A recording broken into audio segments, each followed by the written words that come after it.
Welcome back to another episode of Let's Talk Security Testing. I'm Ben. And I'm Tom. And this is the podcast where we talk all about security testing. Today we're going to dive into LLMs and the value they have in security testing, vulnerability management, all those kind of areas. So Tom, let's kick off. I mean, I don't want to go over this too much, right? Because I'm sure we're probably the 70 millionth podcast to discuss LLMs. But let's just briefly go over the value of them generally, and then we can get into how they apply specifically to security testing. Sure. I think the real value in LLMs is two things. It's the ability to process a large amount of data, the ability to take tens of thousands of lines of logs or files or gigabytes of music and be able to refine it and distill it down into the key relevant and important elements. And it's the ability to do rationalizing and effectively do a lot of the sort of low-level thought processes that a person would traditionally have to do without experiencing the same sort of levels of burnout and exhaustion and frustration that would happen if you asked a person to do that every day of the week. Okay, that sounds brilliant. Why is it so polarized? Well, there's lots and lots of reasons why LLMs polarize. I think there's a lot of fear mongering in the market. You know, people talking about I can't let a tool do this because it can hallucinate and I can't therefore trust it to do things. For some tasks I completely understand that, and I respect why people are resistant to that. But for a lot of things, people just aren't capable of achieving. People aren't doing things, right? There's lots and lots of in security testing especially, there's lots of times where people are not reviewing every change that occurs to determine whether or not it needs to be tested, because thousands of changes are occurring and you can't have a person to do that. Suggesting that you put an LLM in front of all of those changes and find the ones that might need to be tested, there might be some resistance to begin with, because people say, I can't trust the LLM. What if it misses one? But when you point out to them, do you actually do that at the moment? If they say no, then obviously it's a flawed logic. The other reason that LLMs are a bit polarizing, I think, is because people, I don't know if there's just an ego thing with it.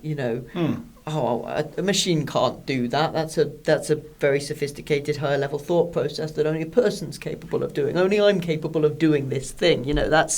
I think I understand why people like to think that way, because for many years vendors have promised that tools are capable of doing things that only people are capable of doing, and it's turned out that the tools aren't capable of it. But as more and more people use these tools, use language models in their day-to-day life, as it becomes a much more familiar part of everyday operations, I think those barriers are going away, and I think people are realising that actually maybe this is a genuine revolution, and if you find the right use cases for it, it is really capable of doing certain things. It may not currently be capable of writing particularly brilliant LinkedIn posts. People can tell, I think, if an email or something like that's been written by LLMs, but there are other things that it absolutely can do, like rapidly prototype some code or pass vulnerability output from a tool and from another tool and figure out whether or not they marry up together. And that's I think where there's a lot of strength and a lot of opportunity, and where people are warming up to the idea, shall we say, of using LLMs in their daily life in security. Okay. Let's bring this back to security. I put it to you, Tom, that at this present moment with AI, security teams within businesses are witnessing a net negative in relation to productivity with AI. Let me just explain what I mean there by a net negative.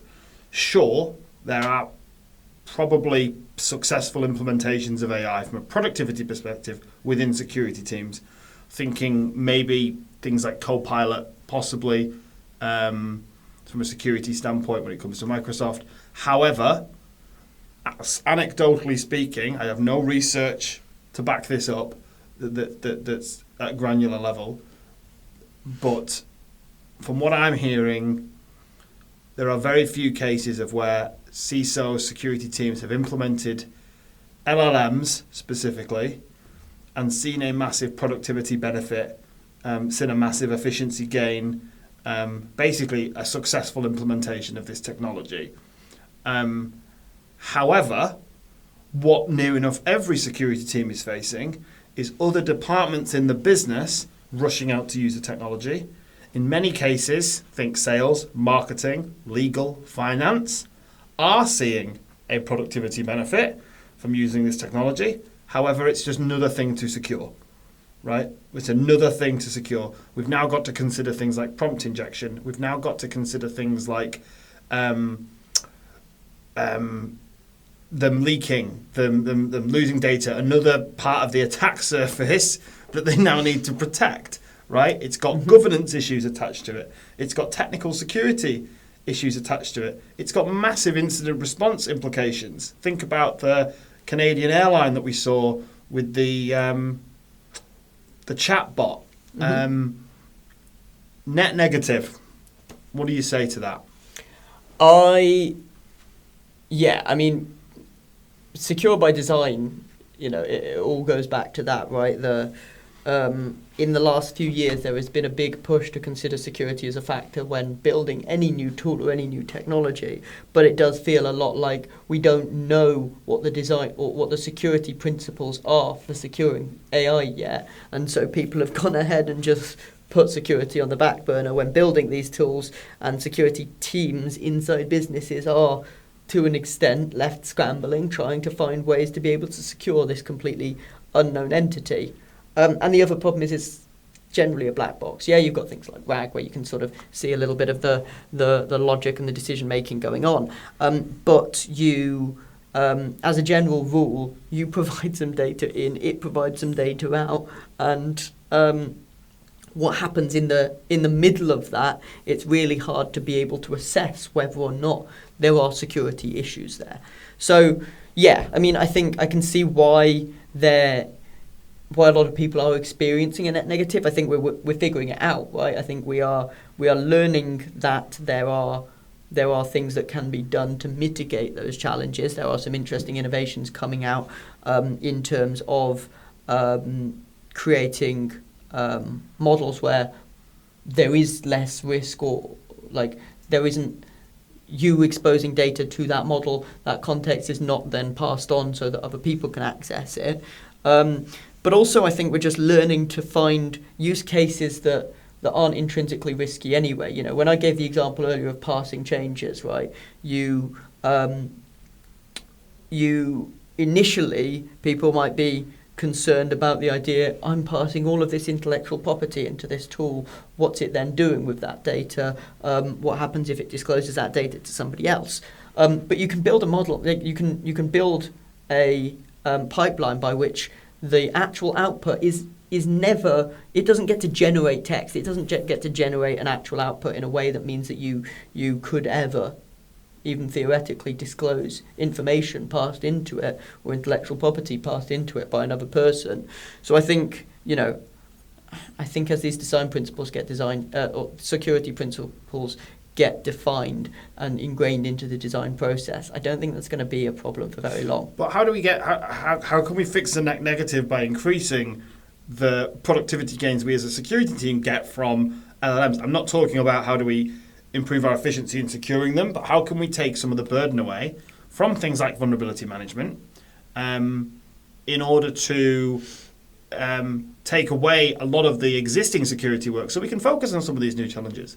I'm sure many of the security teams are quite excited about securing this new technology. It's a new objective, it's a new challenge to conquer.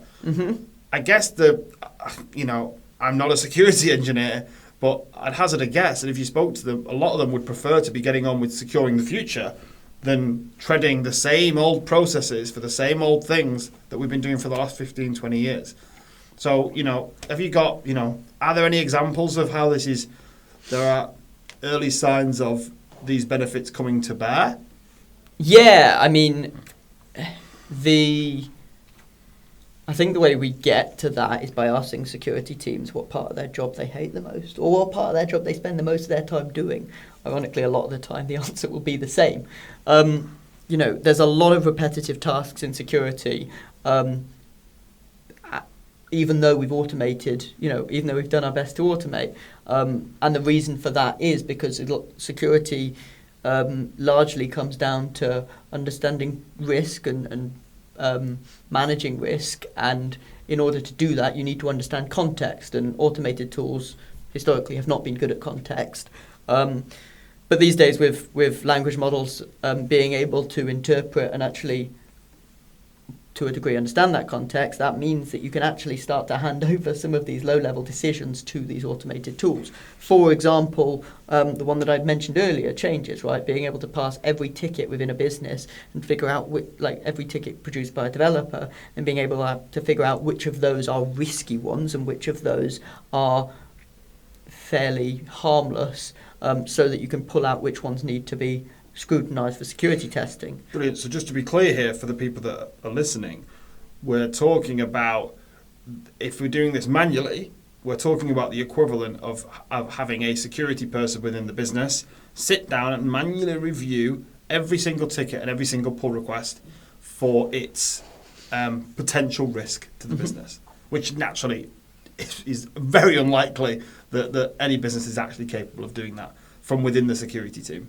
Sure, but what businesses do a lot of the time is they have a dialogue between the security engineer, they call them clinics, security engineer, and the developer or the engineering team or the product team, in order to understand the changes that have recently occurred. That is a bottleneck in a process because they can't pass those tickets, and effectively by putting a model in between those tickets and the deployment of something, you abstract the requirement for these people to be having this conversation. You can build up a context about what's changed, and you can have the context about the security requirements of the business, and then you can train a model to be able to make decisions off of the back of that without that bottleneck of having to have all of those meetings. The next thing that then you can do is determine what the correct course of action to take once you've found the things that need to be tested is, right? That should be the next stage in a security testing program, is actually orchestrating the tools that you need. And there are lots and lots and lots of these tools. There are hundreds and there are thousands of them, and they're all good for different things.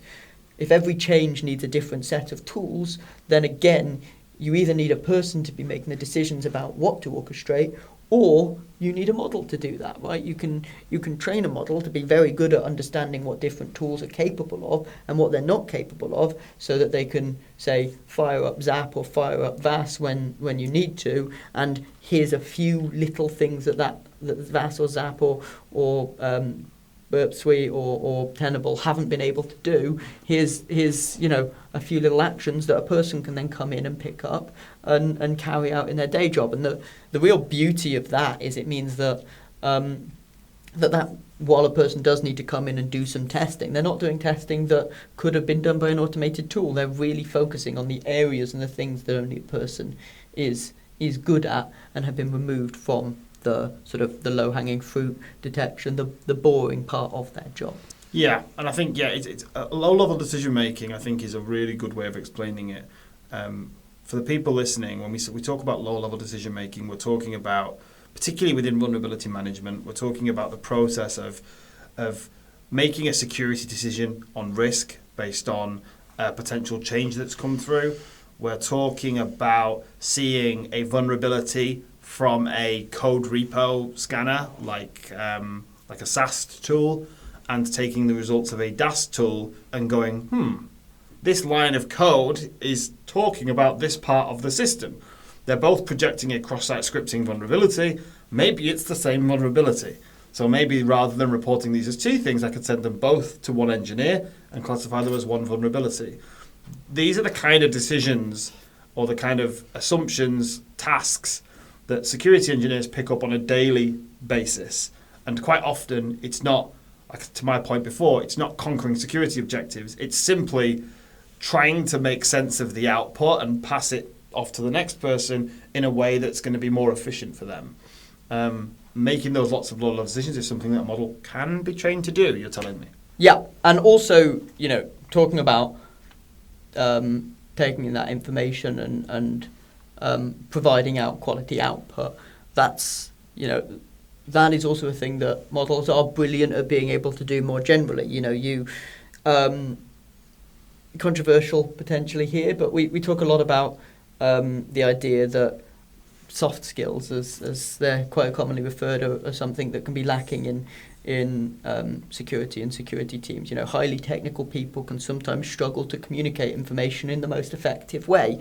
And while, I've said models are not necessarily particularly brilliant at writing social media posts, what they are really, really good at doing is summarising a vast amount of information in a very, very human-readable way.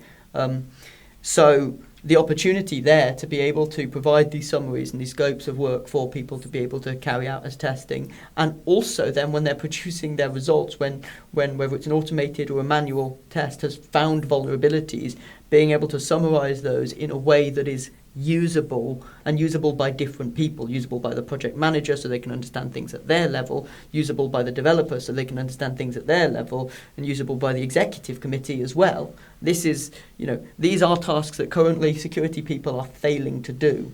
And I think models are a brilliant opportunity to be able to actually start accomplishing that and start just improving the communication between security and the wider business.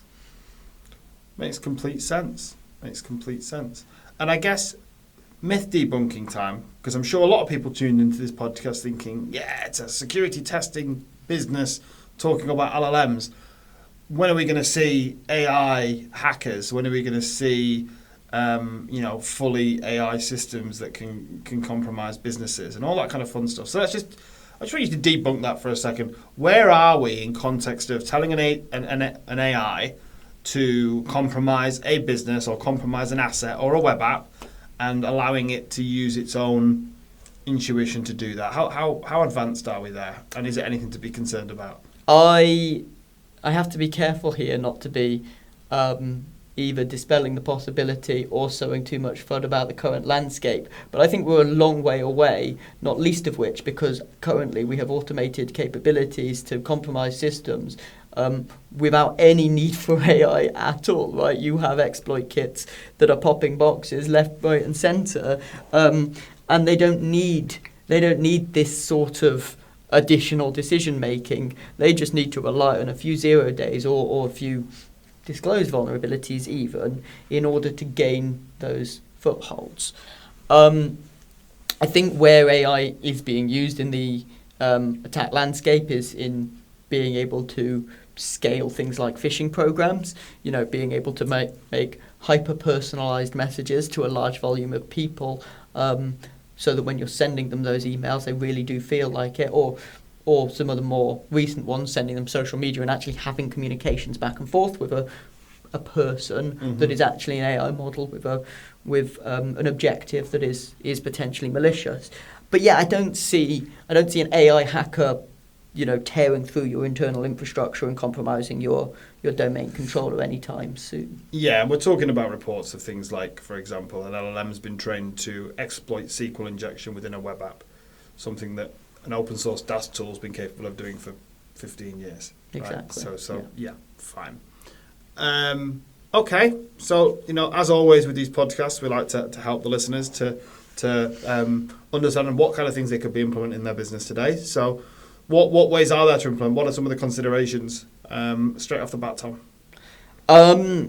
Well, I think starting by looking at where the bottlenecks are within your security testing program is a good place to start. Are you struggling to figure out what needs to be tested? If so, just download your last 100 PRs or 100 tickets.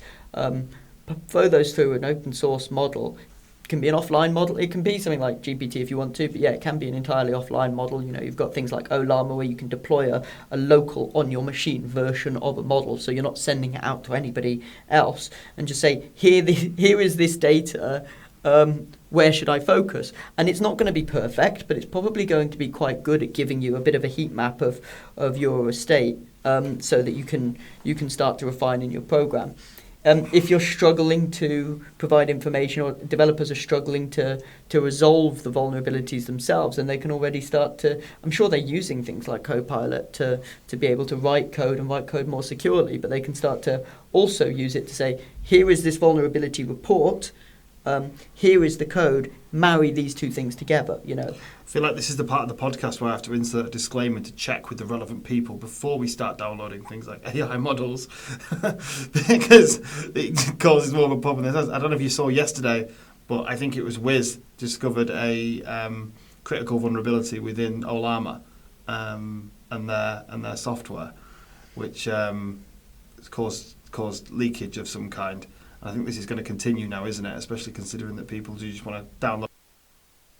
You need to remember that it is then something on your machine or something on your server that needs to stay up to date and could potentially become an attack vector. It is, but this is why we need to look at AI and models as just another software and another technology, right? They need governance in the same way that your browser or your email provider needs governance. There should be an approved list of things that you're able to install. There should be some requirement for like an administrator or an administrative user on your machine in order to install it. You shouldn't just be throwing it everywhere and assuming that it's absolutely fine. But with that rationale, in place, with that governance in place, I think there's no reason why, especially with the offline models where you're not sending data to a third-party location, there's no reason why you can't start to use these and at least test them out, right? We're not saying that you hand over the responsibility for security to these tools. We're saying you see if these tools are able to provide you with an efficiency gain in your role and your responsibility. That's why Copilot's called Copilot, not Pilot, right? It is not driving the program. It is supporting the person in being able to perform their job. Cool. So to summarize that point, download something, start having a play with it, start seeing where and why you can find efficiency gains. It allows you to do some of the things that you were previously doing. Also consider looking at commercial tools where they've actually built the models into the tool, and that is starting to make the formation. And that lends me to my next point, and the last point we're going to make today, which is I see a big difference between buying a tool that takes a bunch of the processes out of the team and carries out those processes because it's there's a model built into the tool, but it's a tool in itself, and a Copilot system where it's almost chatbot style, isn't it? Where you're sort of being assisted if you would like to be assisted during your daily work. It's the same technology quite often under the hood, but a different application of the use case. And I guess we're favouring Copilot because it's not so much giving it decision-making power, aren't we? Yeah, I mean, we're not at the point where we have the trust or the confidence in AI to be able to hand over every responsibility. We're already in a position where it is ingrained in our day-to-day lives, and a lot of the time we don't realise that AI is going on beneath the surface to be able to make decisions. When you Google something now, what's actually happening behind the scenes, to make sure that first, second or third link is the link that you want to, is a form of AI, right? But we're not at the point yet where we would trust AI to be able to do things like determine whether or not a vulnerability needs to be resolved or accepted as a business, or certainly not all organisations are at that point. But they are at a point where when they're trying to make those decisions, it can be a useful soundboard and a useful place to refer to, or at least it can help them to understand which of the 100 vulnerabilities they might want to start at when they're trying to make those kinds of triaging decisions. Will hopefully move towards higher degrees of confidence and higher levels of accuracy that mean that we can hand over some of those responsibilities rather than just use it as a supporting tool. But in the meantime, there's very, very little risk by using these as a support mechanism. Well, thanks everybody for listening today. That's the end of our podcast. We're back in a couple of weeks with lessons from a security engineer, where we have a special guest joining us, a security engineer that's worked in various large organizations, building testing programs and solving a lot of the challenges that you guys might be looking at solving today. You can find us on YouTube, Spotify, Apple Music and Amazon Music, and we look forward to speaking to you in a couple of weeks. Bye now. Bye.